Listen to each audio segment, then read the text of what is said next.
Good night, folks. Welcome to Greater Passion Ministry International. Sorry for the slight delay. It had to switch, but we were sorry to technically to start this video. Anyway, good night to everyone. Some of you are receiving this video from me during the time when we are supposed to be celebrating the Passover or the Lord's Supper or the night that Jesus was betrayed. But I will speak on that in my next video. This first video, I am going to take the story, what we call a prodigal son, and I am going to show you how it relates to us today, give you a clear picture and explanation of going through with it. On to our class. Okay. Now, the verse I want to look at for you is this verse. Let's see if we get it bring up. I'm going to make it very, very big. It says, train up the child. That's why I want to bring this a little smaller for you.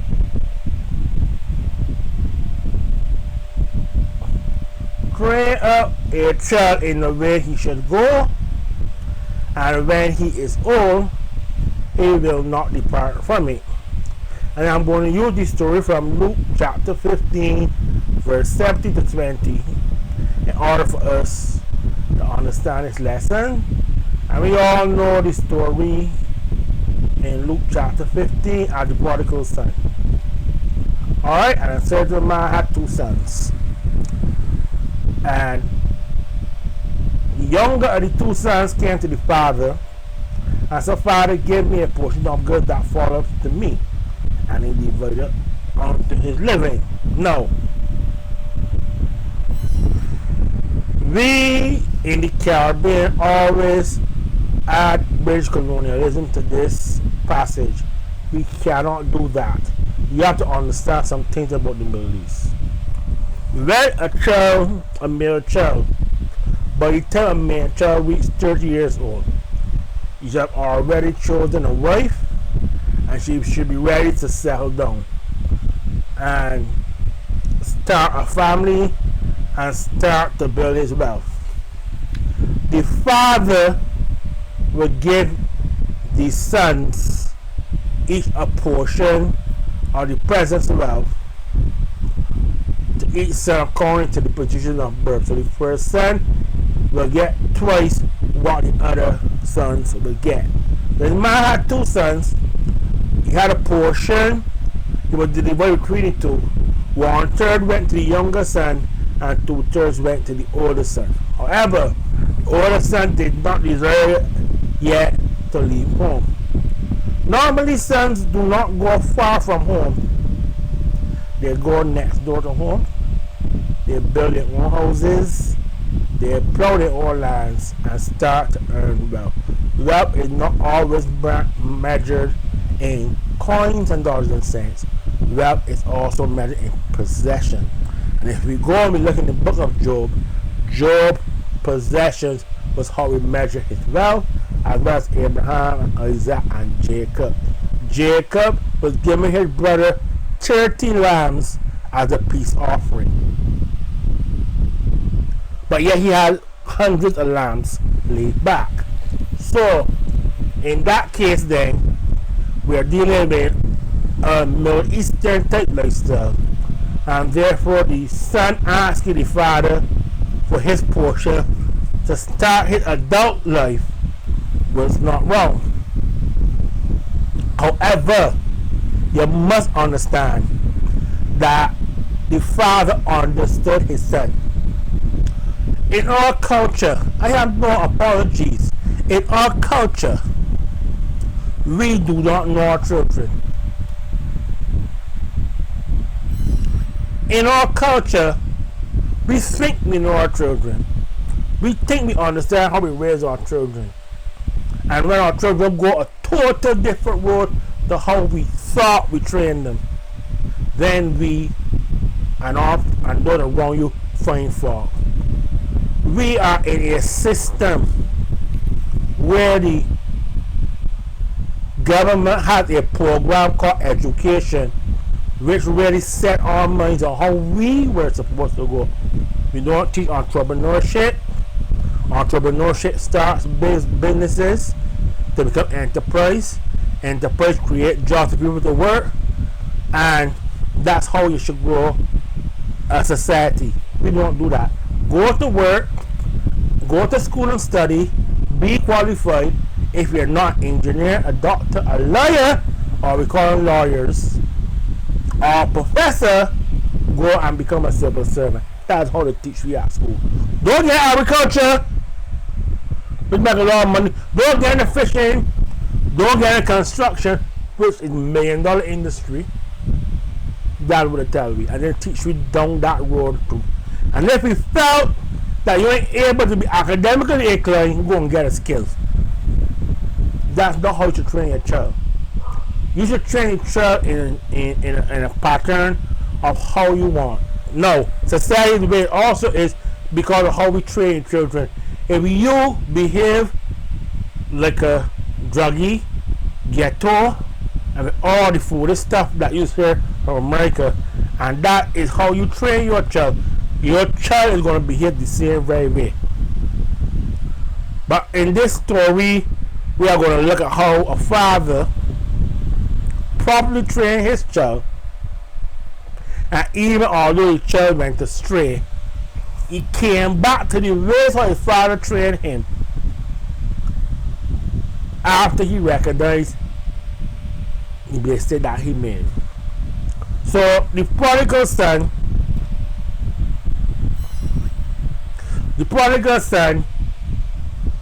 felt that what he saw in his country, in his village, in his culture was not good enough. He wanted to experience all the other cultures, so he went to live among the other cultures.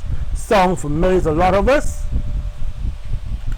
It should sound familiar to a lot of us because we want to experience the life in America, we want to experience the life in England, but we don't understand how hard it really is. It is not like in Barbados where, well, St. Michael, we have more metropolitan lifestyle, but I can deal with the urban lifestyle of St. Thomas and St. Andrew and St. Joseph. If I live in those areas which are still urban, plenty fruit trees, breadfruit trees there, mangoes in season, always bananas, always plantains, always ground provisions, always some sort of stuff. The milk, we are allowed to raise our own chicken, keep our own cow, keep your own sheep. Fresh milk, there's always things around you to make life comfortable. You come down to St. Michael, you want a car, get a car. Okay, you come to St. Michael, you see the fancy house, you want a fancy house. But people got fancy house, they gotta get mortgages to buy them. They gotta make the payments every month. They can't buy car cash like how some of them do, so you gotta cash. And then there's cost to maintain the property. You gotta paint it regularly, you gotta repair the roofs, you gotta do all these things. Things that you could not see when you live in St. Andrew. Yes, the house is gonna get repaired, but some people when they're done pay the bills at living St. Michael, but they got left back. The people in St. Andrew living better than some people in St. Andrew living better than them with less money, because somebody in St. Andrew and St. Thomas, or what we call the urban corridor,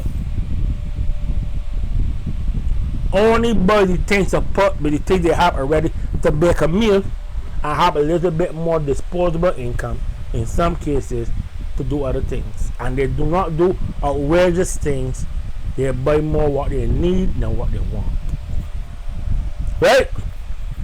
So he went in the other country and he tried to enjoy the life of the other country. And the problem was that as you enjoy your life in the other country, there's some things you begin to recognize that they make any sense. Right? He did all sorts of things. He didn't invest his substance to yield more. That was the first problem. When Indians come from Barbados with money to try to open their shop in Wall Street and sell things to make money, or get a little van and drive boat and sell things to make money. People, Indians do that. Indians and Barbados do that. That's called taking what you got and trying to be productive with it. With your skill, with your knowledge, with your little wealth you got. He didn't do anything like that. He didn't do nothing like that. He just didn't understand. It looked like a lot now, but it ends up being nothing later if you don't add back to it. You got a bucket of water and you got a hole in the bucket and it's dripping water. You take it out out the bucket and it's dripping water somewhere down the road. The bucket is going to get empty and you don't put water back in the bucket. But this boy was like that. He had a bucket of money and he want to put it in finance. He was dipping out water to use and he still had a dripping bucket.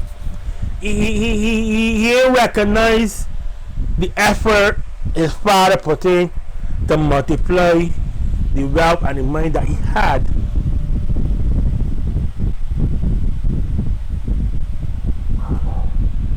I do not expect every Barbadian, every person, any part of the world to be an academic, but at least the skills you have gained, use it to further yourself and make your life better. You may not be working in a bank. Do you know that there are people who work as bank tellers? The people who sell every day in Swan Street on the road, and people who sell down by the market that in a week just make more money than the salary of a bank teller. And some days they don't make nothing, but in a good week they make well twice what bank sellers make. I wouldn't know what you're talking about. I know a landscaper that make more money when the year comes than the bank teller. And the bank teller job looks a thing, but they don't make a lot of money. The clerk office, more than the clerk office in government, it looks very good. So the landscape, the trucks and the lawnmowers and the tractor mowers and all these fancy tools cutting your grass, doing work every single day with different people. Sometimes in a week they make a lot more money than a bank teller or somebody who is a clerical officer or administrative assistant or secretary. Alright? The key factor is that this fella ain't take the money, whatever he got from his father, and use it to gain more, to build a business. He didn't understand really what life is about. He thought that where he was holding him back, and he wanted to see what it was like. He saw what it was like, and he began to feel the suffering, and he realized that even the people that work for his father are living better than he is after everything was gone. Let's come work every day and do work for his father, and they're never hungry. They all food on their table. They're providing for their families and working for his father every day. And I can share this here with you. Running a business to constantly make money is not an easy task, especially in a competitive or restricted market. And Barbados is a restricted market. We can only do so much in Barbados. We got nearly 300,000 people on 166 square miles. New York City, Manhattan alone in New York,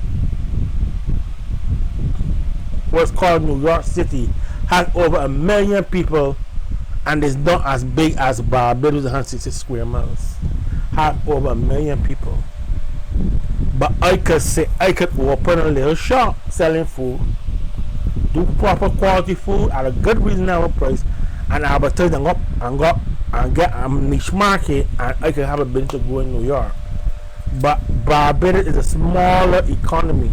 Now that is just Manhattan, and people from Brooklyn and Queens come into Manhattan to work. So you can build a base and do a little better if you're willing to go the mile, extra mile. But when it comes to Barbados, you got a much smaller market. And resources like growing some of your food, growing what can grow in Barbados and be used for food and nourishment, to reduce dependence on supermarket is one thing that we could do. But the son did not take those lessons that he would have seen and learned at his father's place and apply them to where he is. He did not do that. That cost him. So now he break, as we say, break. No, he ain't got no money. In business he break. He went and tried to get work. So he had a famine.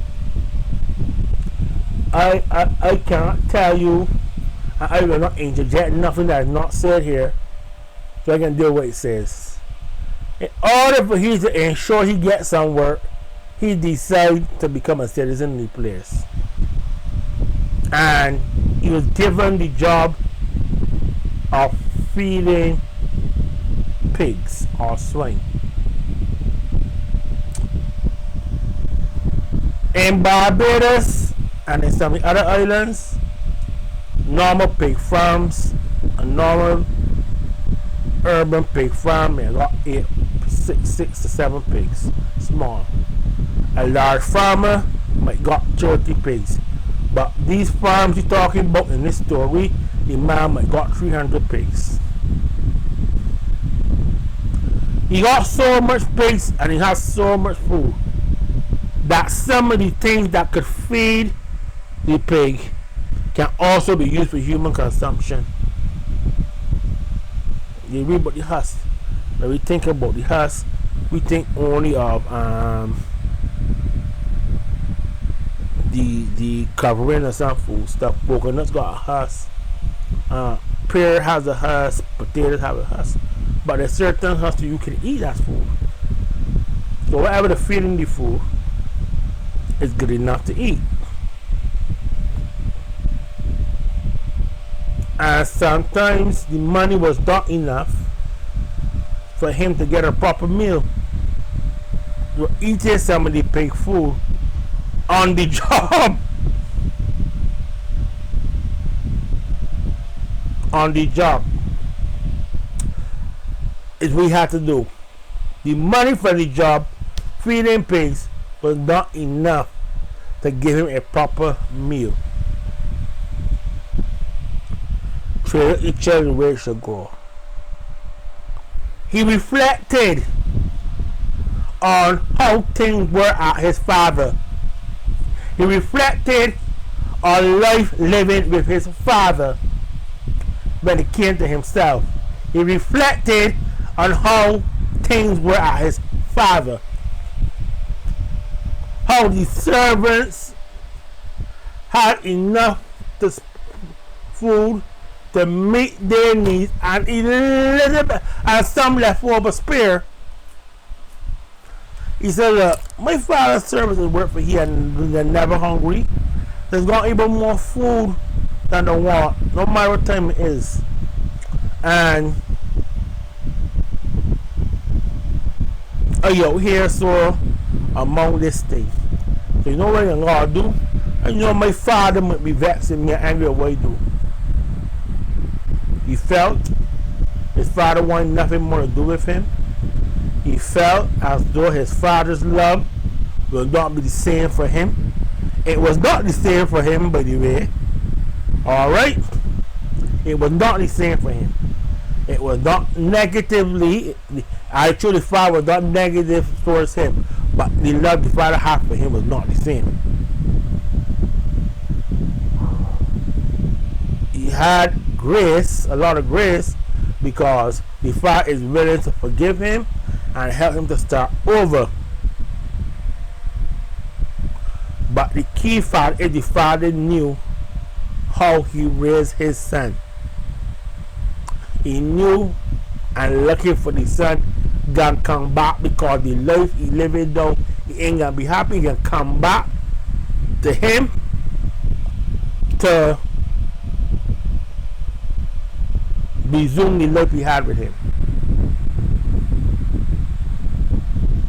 The father knew how he raised his son. That is why the father was looking for him to come back. The father knew he can spend all the money. The father knew he didn't know how to invest the money. The father knew he didn't know how to grow the money. The father knew he can waste the money. And the father knew, I know how to train my son, he can come back.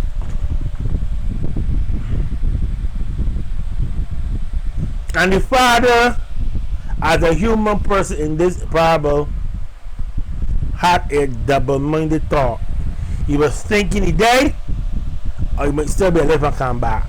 See, father will look out for me. I know he went that way. He got to come back that way from right. I'm looking for you to come back. I believe my son coming back. Sometimes he said, man, I believe he dead, you know. Father was saying, no, he ain't dead. He coming back. You don't believe he coming back? I said, father would think he dead. But he said, my son was dead and alive again. He was lost and then found. That what father said.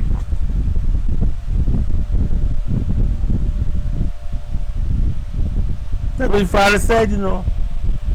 Verse 23. He said, bring the fattest calf and kill it. He believed he was dead. He reckoned he ain't dead. And the father understood how he raised his child and looked forward for the child coming back. And received the child. And let the child understand, despite the stupidness you do, I am still your father. You are still my son. And I know you learn your lesson.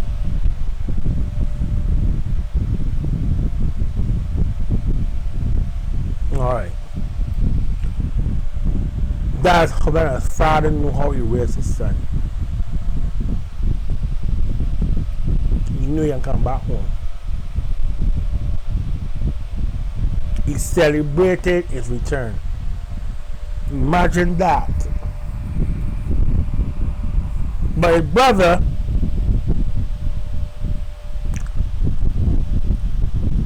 had an issue with his sibling. He wasn't looking for his brother to come back. He was glad he gone. He had an idea of the things his brother had in his mind to do, and never motivated his brother not to do them.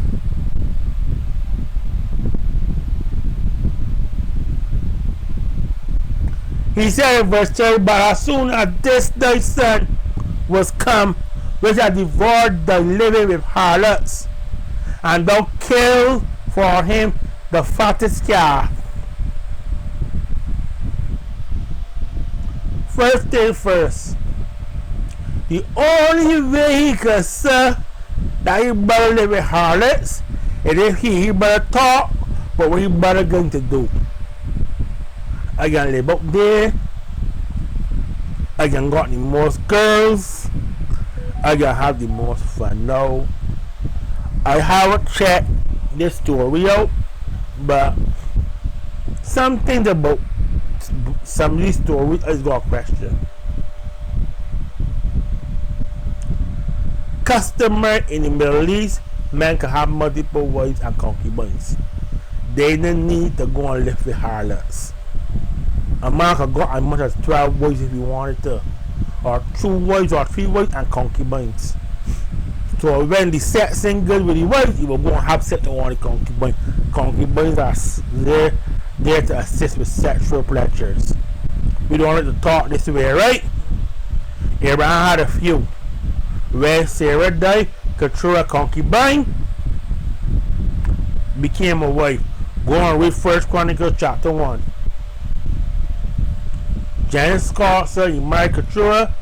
Genesis chapter 1 says, and control the concubine. And many pastors and bishops and ten people want. Abraham had one wife. Abraham had 3 wives.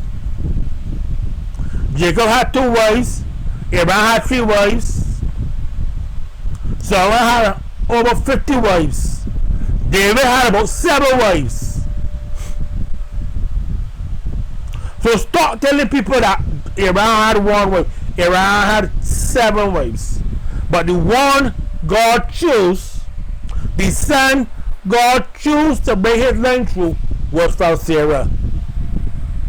Or Sarah actually ordained. Sarah actually do them. That's the whole truth. Nonsense about you had 1, no, you had 3 wives.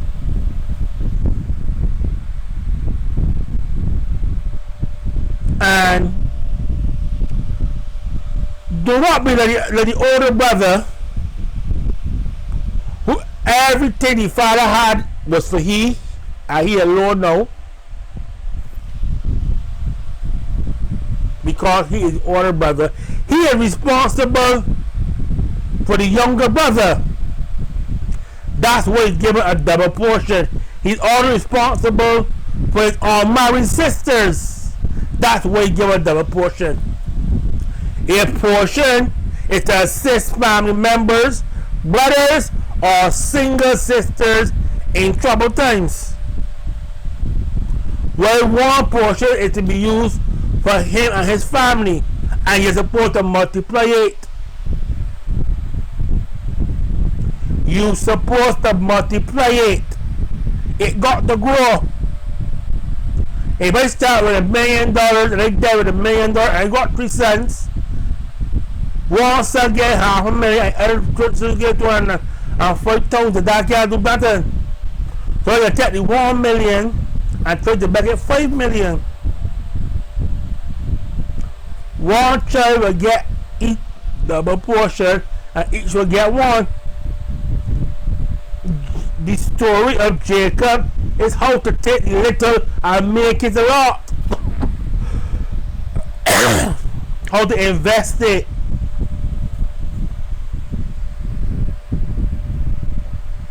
You see, with the trade, there were some sheep that look a certain way that if father-in-law it want, but if father-in-law understand, you take that sheep and multiply and make more sheep. So Jacob took the speckled sheep and multiplied the speckled sheep and made a lot more sheep than his father-in-law, who were the good-looking ones. Job multiplied the little he had and became one of the richest men in his region. It ain't easy. It can be done. Rather than his older son, who was around longer, who should have been wiser, who should have had more understanding, either discourage your brother from laughing and doing foolishness, or advise you, or you say, going no, brother, take the little money you got and invest it. There's nothing in the story that says he didn't do it, but from his attitude, he knew what his brother was going to do, and my impression is he ain't telling nothing. Because he said he went and sex with harlots. You ain't even give me a goat. How you mean a goat? Listen to me.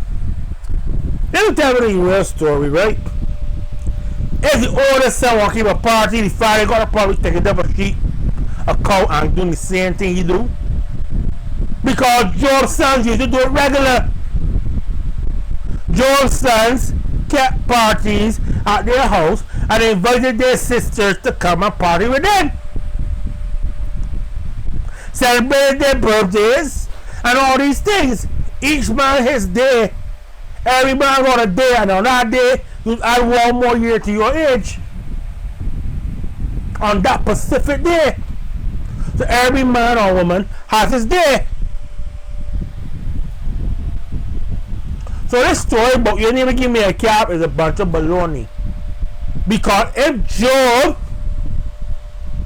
could allow his sons to hold parties with enough food, this boy could do the same thing too. But to have a sheep and kill it and dress it and throw a party, you don't do that every day and then you break your father. These men has got 800 and 900 sheep and 50 goats and 400 cows. Boy, with Job, these men got all these sort of things. Men has got 50 servants to the beck and calling. He knew what his brother was going to do because he knew he saw her life. His brother was going to live in left home. That's where he could talk about living harlots. And he had the opportunity to say to his brother, don't go. And his brother said, well, I'm going to tell your brother, but make sure you're investing money, grow your wealth, so that if hard times come, you will got sent for back. Let me advise you. So I can share some testimony here now. I had a friend. It's strange. I shared testimony on Good Friday. Tomorrow. I had a friend who got married on Good Friday. I got a friend who got married on Good Friday. The Sunday to the Good Friday, I met with her and her fiance. I tell them, no, when I'm doing it break. Cancel it and wait a little longer. They went this Friday and get married. Then I saw them again the following Sunday, and this is what July says. Now that you are married, you must live the example before people and make this marriage work. That was my speech the following Sunday. I told them one Sunday don't do it. They went and do it, and I turned them out and do it. Well, make sure you be the example. She gotta be an example to your sister and your brother. You gotta be an example to church folks. And then go and make it work. Well, it didn't work out. We gonna make it work. People have a right to make their own decisions. Something you can see there's some wrong in it.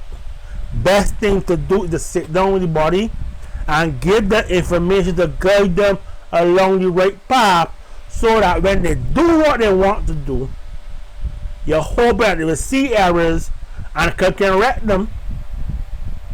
So how his brother tell him about buys and sheep and let them graze on the field and let them multiply, and you can sell some and let them multiply more, so that you keep making sheep and getting money, because the money can run out. I know you're going long. That's your choice, but I just sharing these things to help you out. Oh baby, your brother did it. That was the right thing for a loving brother to do.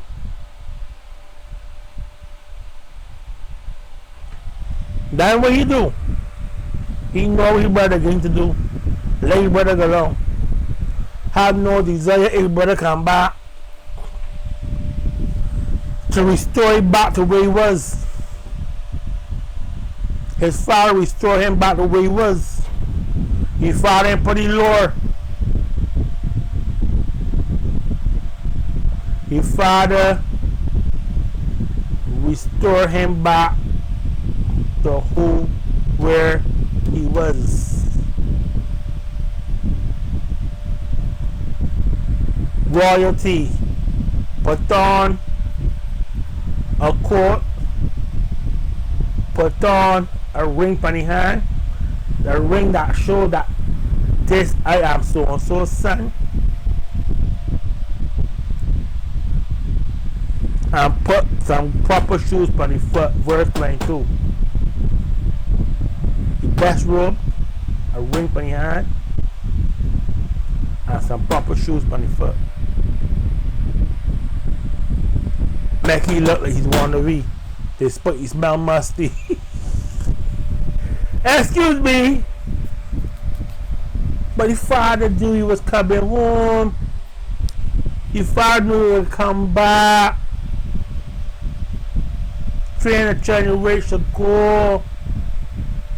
We need to start allowing the education system in our country to train our children. Parents, you need to train your children. Parents, you need to understand the consequences of how you're raising your children. Because if you are training your children down the wrong road, they're going to do the most wrong things. When children get involved in crime, and not because of an act of being desperate, or doing an act of crime because of necessity, but doing an act of crime because I decided to get involved in a life of crime, it got to do with how you train your child.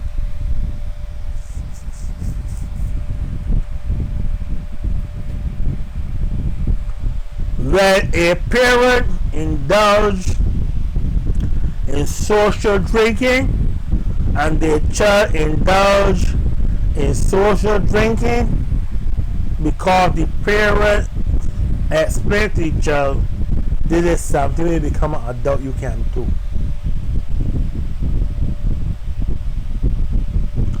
There are some parents that will explain to the child, yes, you see me do as I say, not as I do work. It works. It can work. I am an adult and I'm doing drinking this thing. I enjoy social drinking. I enjoy smoking cigarette.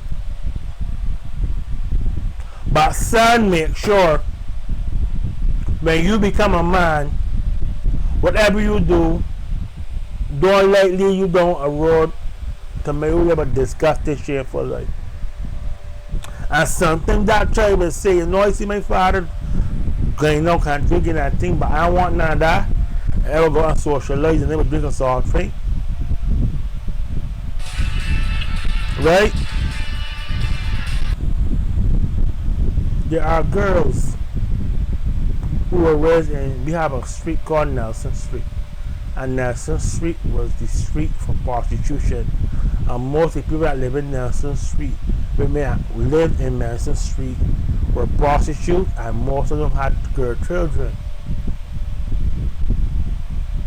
And some understood, but they must be, well, they choose the life they wanted.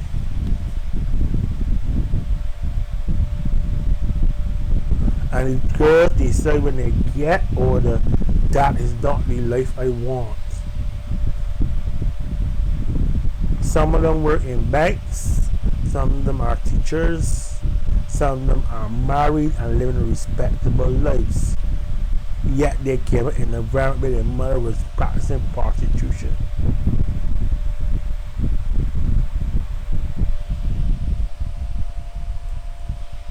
There are people who knew their father lived a certain way, and their father had 3 and 4 different women, and their father had children from all of them, and I know this body is my cousin, normally I want to say her name as me. But when they become adults, they marry a woman and have the children from them. Because somebody sit down with them, call the parent, and say, son, I know you seeing this. That's how you father living. Your father love you, he's still a good man as your father. You respect him as your father, but understand what he's doing and ask yourself if this is the life you want to live. And the church said, I don't want that life. My brother gave birth to me at 19. My father gave me his surname. My sister, my father was involved with my sister's mother before he met my mother. I'm a bastard, but I got my father's surname. But I learned from my father's mistake. I understood my father did what he did,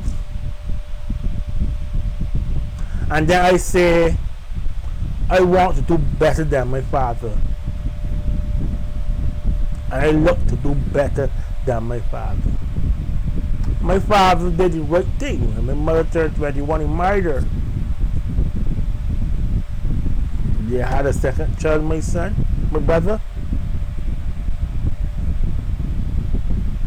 And they live a respectable life. My father was who he is. I remember who she is. And I, at the age of 15, said, my mother and father did the best with what they know and what they can do, and they decide to marry the best in that. I did a little thing a little bit different, you know. I married a woman with 3 children that were mine. But I asked God to help me to raise my son to be a better man than me. And in another video, I will raise testimony about my son. Train up the child in the way it will go. When it get a certain age, it recognize that I'm going too far now. That ain't the understanding and things my parents taught me. I need to do different. So I come back, you know, mommy, you know, daddy, you know, I know I live doing like this way, and I do A, B, and C, but you know, I understand now what you were trying to tell me. Psychological therapy of talking to repeat offenders going to jail. That they're doing what they're doing because they did it as a child. Their mother put them back, nor scold them or punish them for stealing. Their mother always laughed it off and did and said nothing. Their siblings never said or did or tried nothing to curb them from doing the things they're doing. His brother knew what he was up to, and based on this, I get the impression he ain't trying to discourage you. I get the impression he ain't trying to give advice and tell you try these things when you left here. I doubt God is going to make his own decision, try their own path, but speak to it and say, but if you make the decision, these are the positives, these are the negative, put them together, and I hope you think positive going up there. My aunt decided to go to England too, to make a better life for herself and her 3 sons with her husband and her daughter. My uncles went to England and Canada too. Leave the comfort of my grandfather's house. But the things my grandfather taught them, my grandfather worked hard. My grandfather made sure he kept a roof over their heads. He did his best to make sure food was on the table. He let them understand education was important, but working hard, he would earn a lot. My grandfather, late Pastor Montgomery Chapman, taught his sons that. Well, my uncle Trevor was about 12, 30 years old when he did, but I knew he taught Trevor that. And also, he owned a quarry, and I had to work the quarry. He used to sell on Tarban syrup, and my uncles had to go and pick Tarbans to make Tarban syrup for he to sell. They understood the little entrepreneur. And when my uncles went to Canada, they had a little construction, a little renovation business, you know, renovating people's homes. My uncle was an engineer for Villarreal, and he fixed people's fridges and stoves and water heaters and that sort of things. My other uncle did that too. My other uncle was more into construction than engineering. The skills they learned from my grandfather converted his house from wood to wall. We little knowledge that he had. So the things my grandfather, I learned from them. My grandfather, I born August 12, 1971. My grandfather died February 15, 1972. I don't know my grandfathers, 92 of them. I know my uncles. I know my father, and I know what I learned from them. I know the positive and negatives, and by the help of God and by the knowledge that God has given me the ability, I look to do the right thing. I ain't perfect neither. So to conclude this video, that I make you see progress differently.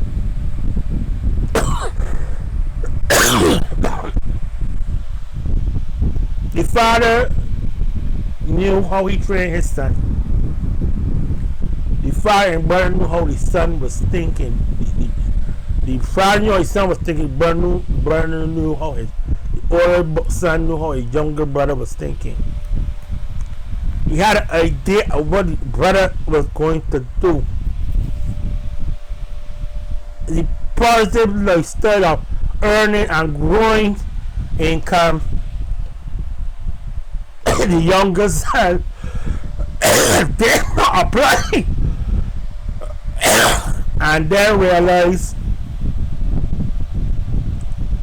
when he get bread,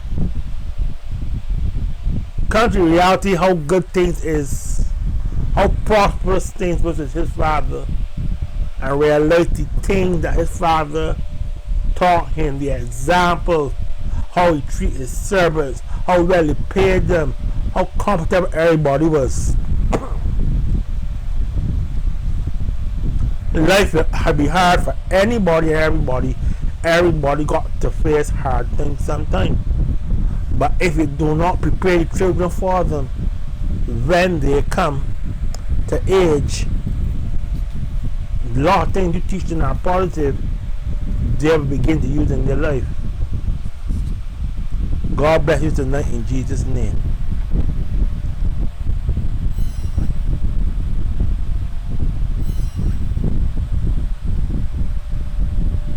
Now I thank you all for watching me tonight, training up a child.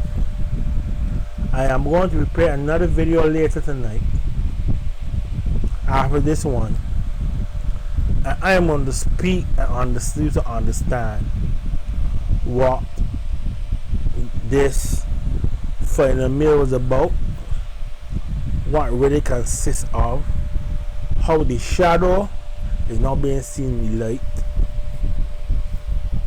how the devil resurrection and the harm of the Holy Spirit is also seen in Exodus. And I am also going to explain to you what are some of the things we need to change in this Lord's Supper thing. Why we need to look at this remembrance service of Jesus crucifixion totally different. God bless you tonight in Jesus' name. If you got any comments or anything like that, here's the contact information. Call me, reach out to me, and I will reach out to you. If you want to tell me how long my sermon is, let me have a conversation. Leave your comments. God bless you in Jesus' name.